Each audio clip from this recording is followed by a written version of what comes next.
قول لي لو معاك مليون جنيه هتعمل بيهم ايه؟ ما عادش شغال عند حد.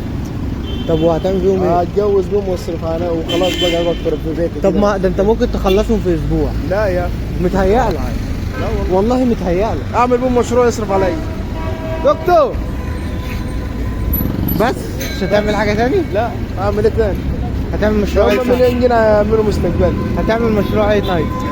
بفكر لسه. بس انت عارف اصلا المليون جنيه دلوقتي ما بقولوش رقم كبير. المليون جنيه انت ممكن تشتري بيهم شقة بس.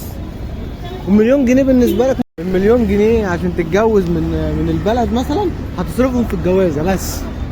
وهترجع تشتغل تاني. طب نعمل ايه طيب؟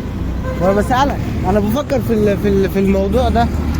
انا لو معايا مليون جنيه اعمل بيهم ايه؟ يعني انت معاك مليون جنيه حيرين؟ انا لو معايا مليون جنيه اعمل بيهم ايه؟ لقيت نفسي مش عارف اعمل بيهم حاجة. ازاي يعني؟ هطيرهم وخلاص وهرجع زي ما انا تاني.